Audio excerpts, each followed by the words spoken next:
Let's talk about the Warriors, a happy story. They're 12-1 with Jimmy Butler in the lineup. Jonathan Kuminga made his return on Thursday, had a big game. Kuminga looked great. Everything feels like it's slotting in place together for the Warriors right now with Jimmy Butler. It's amazing how one player can be added and everything just starts to feel like it makes sense. The one thing I will say, though, Tom, they haven't faced anybody. They haven't really faced anybody yet. Their best wins so far are probably against the Knicks without Cat, Kings on the road after the All-Star break, the last game before the All-Star break against the Rockets.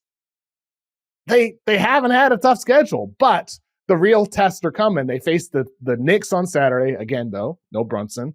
On Monday, they faced the Nuggets. And then on Tuesday, they faced the Bucks. To me, this stretch is really where we're going to get the best barometer test for what this Warriors team is. Because so far, it's been an easy schedule. With that said, I don't want to diminish it, though, because Jimmy Butler looks great. Stephen Curry is playing unbelievable basketball, though even though he got 4,000 three-pointers on Thursday, I think that back issue was bothering him on Thursday, but their depth looks great. Quentin Post in the starting lineup. Jonathan Kuminga looks great off the bench. Their depth is better than a lot of people, I think, give it credit for. So that's where I'm very optimistic about the Warriors, but I still want to see them do this against the best teams in the NBA, and their schedule just hasn't had those games up there yet for them. Top tier title contender. I'm saying it. Top every tier? Monday. Top tier? I'm putting them as a five-star title contender with Boston, OKC, and Cleveland. I've got 4 teams now on that top tier. You're not waiting for those Denver and Milwaukee games next week. You're not waiting for them. You're putting them top tier. Nope. I'm putting them top tier. It's not just that they're winning these games. What if they lose? The point what if they lose both of those? What if they lose both of them? Sure, but what if they win? I should have kept them at 4. What if they win? Then it clearly is.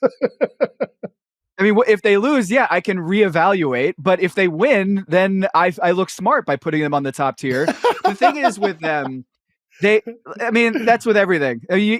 You don't want to get too entrenched in your opinions that you won't react to new information. If they lose both of those games, okay. But I do think that they could win those games, and you're seeing the Minnesota Timberwolves wax the Denver Nuggets, and in ways that similarly, those 2 wins against the Nuggets recently are their only 2 big wins, and the rest of the winning streak there with Julius Randle is okay, you're beating up on Charlotte, you're beating up on some backwash teams in the standings.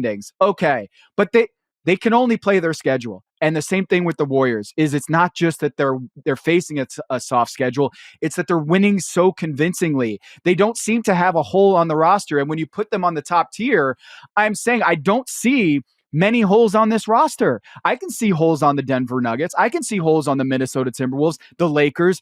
I can't really say that about the depth that they're showing and what Jimmy Butler brings as a stable, a guy who, as Dan Devine mentioned, he's like a metronome. He is very consistent. He brings some stability to the team. And since they acquired Jimmy Butler, they're number 1 in free throw differential. And before the trade, they were 27th. They're now number 1 in turnover differential. And before, they were not number 1 in turnover differential. I can promise you that. And so this team is playing such smart, high IQ basketball. And in a playoff series with all that roster healthy, I think they're in the top tier. And you know what? I gave it to the listeners. I've got the Tom's title tiers coming out on Monday, but you already got a sneak peek. I'm making a change for the first time in months. The top tier 5-star title contenders is now 4 teams, not just 3. We'll see. I need to see him next week.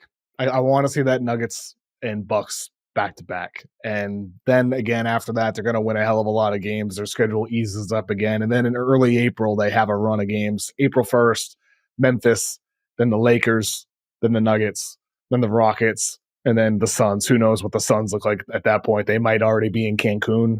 Who knows? Maybe they'll be fighting for their lives to get the 10 seed at that point. But there's 2 more stretches for Golden State this year that I think are really going to show who they are, whether they're top of the top tier, even, a favorite, or whether they're just in that second tier. But I think it's bold to put them at number 1. I respect it, Tom, because they've been playing awesome basketball. As I said, it's not just Jimmy Butler. It's not just Butler. It's the way all those pieces are fitting right now and how deep they look and how many different guys that are playing well. I mean, Pods is out right now for that matter, or has missed some games. And even without him, you're still playing well because Moses Moody is playing really well in the starting lineup because Quentin Post is able to start games and play 20, 25 minutes and provide spacing and size as a 7-foot center. Because you bring Jonathan Kuminga back in his first game and he scores 18 points in 20 minutes. Like Kuminga had some really good stretches prior to his injury a couple months ago. So for Golden State, and don't forget, GP2 had a career high the other night against the Blazers. Yes. So like he's playing well too in ways that we were missing last year. We want to see guys like GP2 play as a 5 when they're like 6'2". It's really fun to see guys like that contributing to winning teams. And I think, when you mention top tier, I'll just say, I'm not saying they're the number one team in the NBA, that if I was power ranking the league, I'm not putting the Warriors at number one. I'm just saying in the terms of the top tier of title contenders, I have them on the same tier as Cleveland, Boston, OKC. And they would be the 4th team on that list. I would still pick OKC in a series, but man, this team was playing. Yeah, Jimmy Butler is adult diapers. It has been decided. If you want to understand what that reference is, go listen to the big number. Dan Devine just came up with nicknames for Jimmy Buckets, and we landed on that one. I would say for the Warriors, Kev, what is it that you want to see against Denver and Milwaukee, that not just winning that game, but is there something that you want to see that you're not totally sure whether they can play up to that ability against those two teams? I just want to see it. I want to see it against some of these top tier teams. A team in Denver that I believe, despite some of their recent hiccups, has a chance in a postseason setting. I want to see how they defend that team. I mean, we'll talk about Minnesota in a second, but they came with a very clear game plan against the Nuggets to expose them on both ends of the floor. I want to see what they do against Giannis. And granted, the Milwaukee is an Eastern Conference team. You wouldn't be facing them into the finals, and I don't think the Bucks will make the finals. But just seeing them do it and replicate the success, how do these role players perform in some of these games? All of this combined was just going to increase my confidence in Golden State. Granted, it's not going to change a lot in terms of what we've seen so far against some of these lesser opponents because they've looked unbelievable. All the pieces are fitting together. A lot of evidence is already there.